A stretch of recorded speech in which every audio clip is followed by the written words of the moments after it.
everybody, and welcome back to the 7th episode of the Sir Purrcast. What a fun journey it has been this past week, and I'm excited to continue it. I really am. In today's episode, I kind of revealed a sneak peek yesterday about what it might be about. But in case you don't know, a very controversial game took place in Week 18 between the Carolina Panthers and Tampa Bay Buccaneers, and I'm just going to be expressing some feelings on that game. And this is no hate to the officials of a person. I want to make that clear. I do not wish anything bad for them. I have no idea how good people they are. This is just to comment on their officiating skills during that game. Nothing else. Nothing else besides their officiating skills during that game. I'll make sure that's clear. And there's no hate towards anyone besides just some questionable calls. Very questionable that they are. But without further ado, I think we should get right into it. And first, by talking about what led to this game happening and what made it such. It didn't end up being that bad, but what led to this game being important. And the first thing that happens is the Bucs and the Panthers. The Panthers were a game ahead of the Bucs at 8-8, and the Bucs were 7-9 going into that game. So if the Panthers won that game, they would have won the division. If the Bucs won that game, they would have made the division win. Whoever wins the division come down to the Falcons-Saints game, Week 18, which is on Sunday, so a day after that game. So the Panthers, and if the Falcons won, the Panthers would win. If the Saints would win, the Bucs would win the division. And the Panthers lost that game, but the Falcons won, so that game ended up being obsolete. It didn't matter. So the Panthers still won the division, but that doesn't make it okay for those calls to go unseen just because they didn't end up impacting the rest of the season. Because the Falcons won, it forced a three-way tie breaker, and the Panthers won that. But if the Saints won, it wouldn't be, and the Bucs would win the division. So just to clear that up, and the game is important because it gave the Panthers an opportunity to just win the division outright, and that's what should have happened in that game. That's what should have been the outcome. And it gave the Bucs a fighting chance. That could still make it come down to the Week 18 game between the Falcons and the Saints. I thank you, Dean Alford, by the way, for that interception. But the game ended 16-14. Bryce Young had a pretty good day, 2 touchdowns. Not a very good pick. Could have been easily avoided, and it wasn't in a very convenient time for the Panthers. And then obviously the failed flea flicker that was not Bryce Young's fault. It was Rico Dowdle's fault, but he slipped on the very wet grass, not very good conditions. So I'm gonna let that one slide. I think had there been better conditions, that play could have gone better. But still, if you're inside the 20, I don't think there's any need to call flea flicker, because flea flickers are normally meant to set something up downfield, and obviously you can't do that inside the 20. So I don't think it's a very smart play call. But again, who knows what would happen if the conditions weren't the way they were and Rico Dowdle didn't slip. But the main issue, there were a couple mistakes, atrocities made by the refs. I counted 4, and I'm just gonna get right into the first, probably the most minor one. Let me set the scene. Panthers run for a first down or get a first down play on 1st and 10, so it sets up a new first down, moves the chains, all that. After the play, Tommy Tremble, someone blocking on the play for the run, his helmet gets ripped off by the face masks by a Bucs defender. His helmet gets ripped off. It's pretty blatantly obvious. I mean, if you can imagine someone ripping off, like someone pulling off someone's helmet by the face mask, like that's literally just what it was. After the play, unwarranted, and there's no face mask, there's no personal foul penalty called by the refs. I mean, it's pretty obvious. It's not that hard to miss, especially because a big scene. Helmet ripped off and thrown across the field.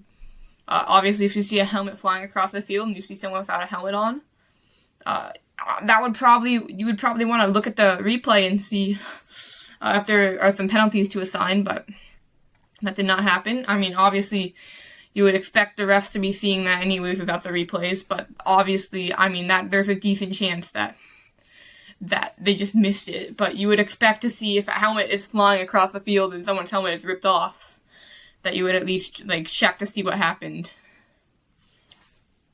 But no, there was no penalty called, and this didn't really impact the game, per se.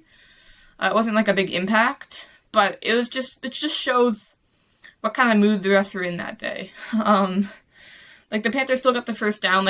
Obviously, the extra 15 yards would have helped. I mean, the game came down to a field goal. A field goal would have won the Panthers the game, even without going overtime. So, every first down matters. But I mean, you could say that about every little thing that didn't happen for the Bucs too. I mean, I feel like that's more of a minor thing, and that's not the biggest impact. What was a big impact was on a 3rd and 8, Baker Mayfield, great play by Mayfield, by the way. I mean, Panther threw all over him. He escaped the pocket. It was just a great play. I'm not going to get mad at our defensive line for that one. We do need a bit more speed, but we added speed with Jalen Phillips. Great offseason addition. Very fast. Avero commented on that in interview. Mayfield escapes. He flips it down the field to a Kate Auden, who has space, and he just overthrows him. It was an uncatchable ball, anyways. He was overthrown.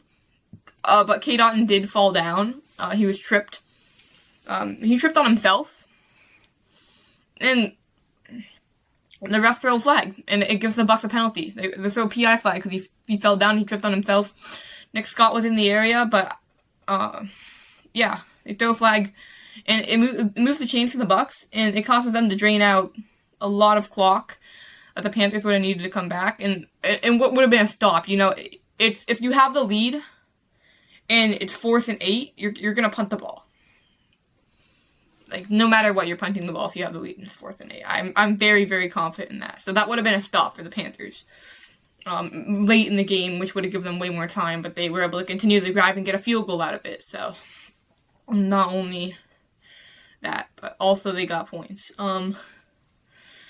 So yeah, the Bucs driving, and on the replay, and one thing I want to, Kate Auden, let me just pause on that thought. Kate Auden fell down, he tripped on himself before the ball hit the ground, before you could tell it was an incomplete pass.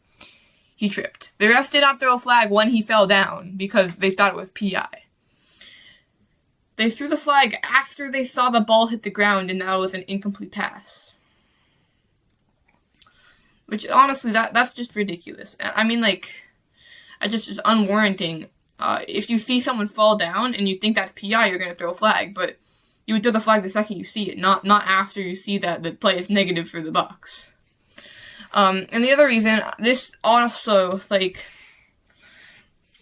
because that's probably just a really bad mistake by the refs, if they actually did think it was PI and we're not trying to help the Bucs.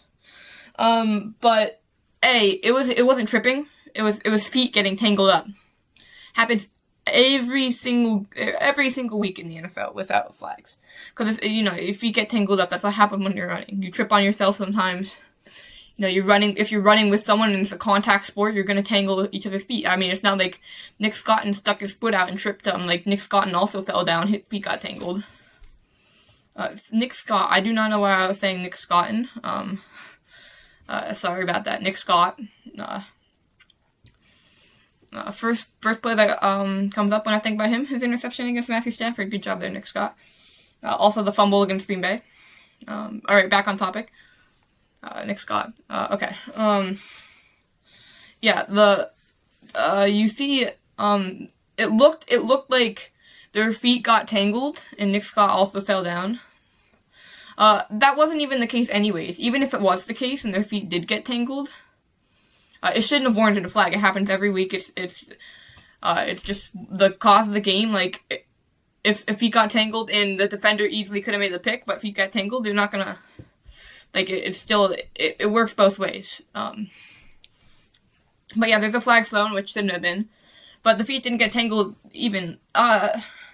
K-Dot tripped on himself. The feet weren't even tangled. If you look back on the replay, you can probably see that K-Dot just, like, got caught up with himself and fell down. The ref could have thought that it was his feet tangled, but even if they thought that it was feet getting tangled, which it wasn't, they still shouldn't have thrown the flag, because that does not warrant a pass interference flag.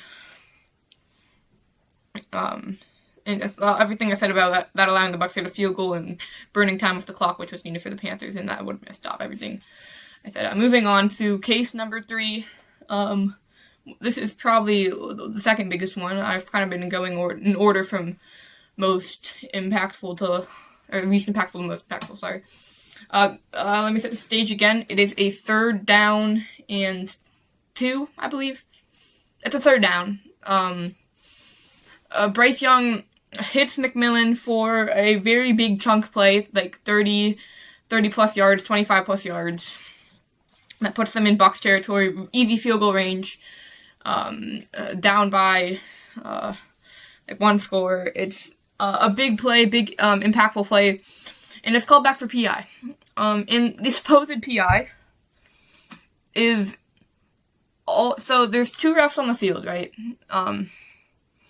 There's a ref, or there's multiple refs on the field, but there's 2 refs that I'm talking about right now. There's a ref 40 yards downfield, like where the safety is. There's a ref on the line of scrimmage that watches, like, false starts, stuff like that, like, stuff at the line, holdings. There's a ref, like, downfield, like, 40 yards downfield where the safety is.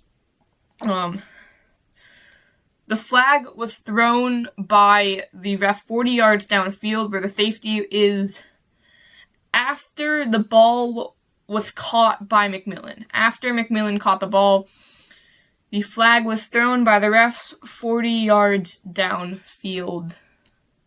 And the penalty that, again, wasn't actually PI, but the refs could have thought it was PI, took place at the line of scrimmage, like a second after the play happened. McMillan did a release. He got around the defender. It could have looked like a push-off. It was inside 5 yards. So, again, it doesn't matter. The ref at the line of scrimmage who would have saw the penalty, because it was in 5 yards, so it shouldn't warrant a penalty, he did not throw the flag. That's when the flag should have been thrown. Like, mid-play. Like, by the ref at the sideline. Not by the ref who, didn't even have a good angle of the penalty, because you shouldn't be watching, I mean, this is just, this might not be true, but if I'm a ref, 40 yards downfield, I'm not watching one matchup that's happening, like, 1 second. I mean, 1 second to the play. I'm not watching for like, one matchup, I'm watching the whole field. So, I would not have seen that penalty anyways. And the ref that was 40 yards downfield probably didn't either. He just saw McMillan caught the ball and threw the flag. But again, McMillan within 5 yards, so you can do whatever you want within 5 yards, as long as it's not egregious, obviously. And it wasn't even egregious. It wouldn't have been PI if it was outside 5 yards. It was just a little release. He got by him. He used his hands. It was just a hand-fighting release. Like, both defenders were physical. McMillan won the fight, if you want to call it that, and got a big chunk play. Even though the penalty happened within the first second of the play, the ref threw the flag after McMillan caught it, even though that was long past when it would have happened. And it also wasn't the refs that would have had a good angle that could have even seen the penalty. It's just sad. Like, you expect a ref, like, you think no matter what happens, he's throwing the flag if it's caught. Like, no matter, even if there was no contact at all. Yeah. Our last case, this one, I still don't really understand it, but Dave Canales expressed something about this that I'll get to later. Again, let me set the scene. It's 3rd down, 6 maybe, something like that. Maybe it's 2nd and 6. I'm not sure. All I know is Bryce Young swings a pass outside. It is a backwards pass. Swings a pass outside to Rico Dowdle. It's dropped. He picks it up, and the play is blown dead because, the ref think it's a forward pass. That's fine. That's an honest mistake. If you just miscalculate something. Oh, like I said, Rico Dowdle picks the ball up. It does not go out of bounds. He picks it up the second it hits the ground. So, it's a backward pass. He should be able to chance to run with it. He was denied that chance because the whistle was blown, so they have to stop play. Which is a mistake. They could have just not understood. They could have just missed the forward pass. And the refs go back and they realize that it was a backwards pass and that they could have. But they said the ball went out of bounds and the Panthers would lose 6 yards. But the ball didn't go out of bounds. Dowdle picked it up. I don't really know where this comes from. And because they realized it was a backward pass, but it was a backwards pass and blew the whistle, Rico Dowdle couldn't even, go forward. So they just got negative yardage out of that play, and the Panthers lost 6 yards for no reason.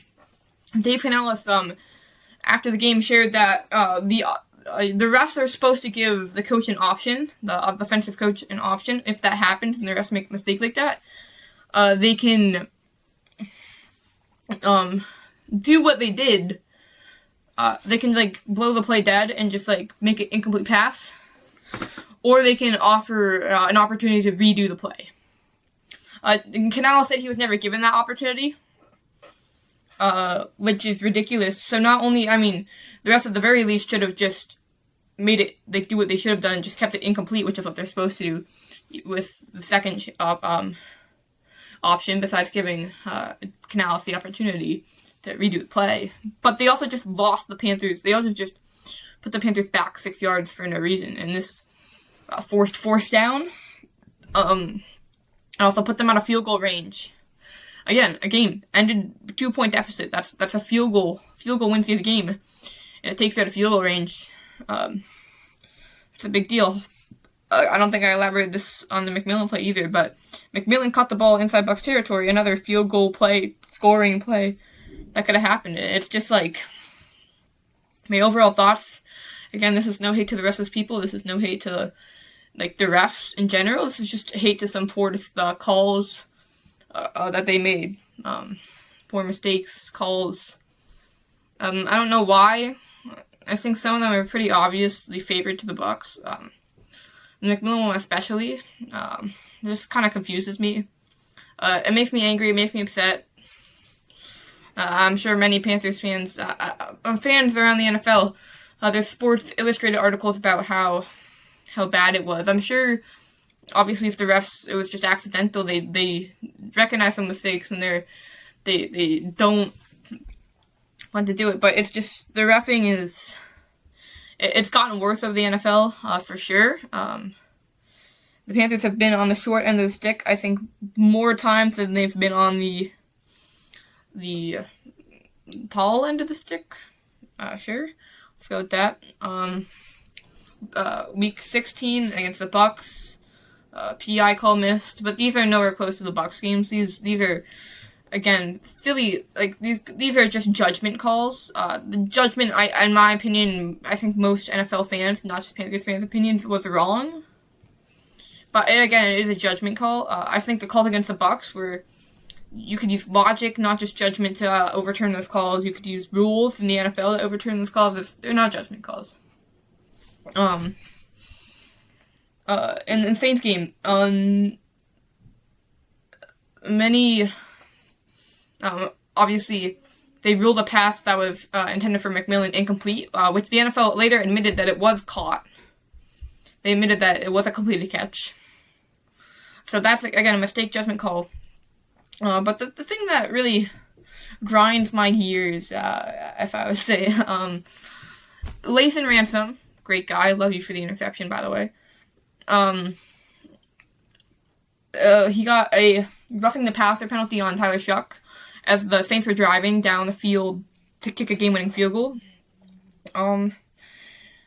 And again, this is a judgment call, and I'm fine. I don't know. I think it could very well be called roughing the passer. I don't know if I would do that, but I'm a biased fan, so obviously I don't think I would call that roughing the passer because I'm biased, but so I don't think it is, but I'm sure there were people who would.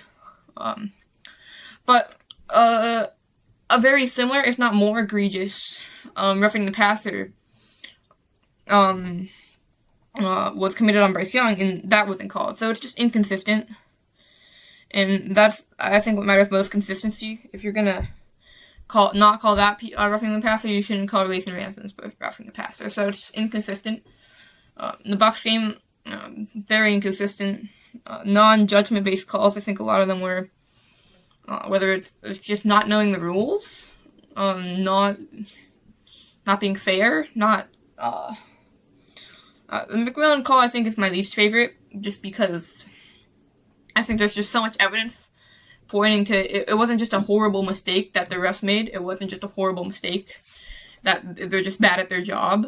It's like they're actually trying to hurt the Panthers. So that's how I feel on the McMillan call. And I think you could pass a lot of them off as just really bad mistakes and just a bad job officiating, but I really feel like the McMillan one you can't, and it didn't affect the game the most, but it didn't affect the game that as much as the Rico Dowdle backwards pass situation did, but it did take away a 30-yard chunk play in a 2-point game. That's big in the Bucs territory. That's all. I just wanted to share my opinion with that game and just get all my feelings out. Again, I wanna emphasize this: no hate towards the rest of those people. I just think the officiating needs to be better. No hate to them. No hate to anyone. Just I think the officiating needs to be better in that game. And I just wanted to share some of my thoughts on that. All right, thank you, everybody. Keep pounding.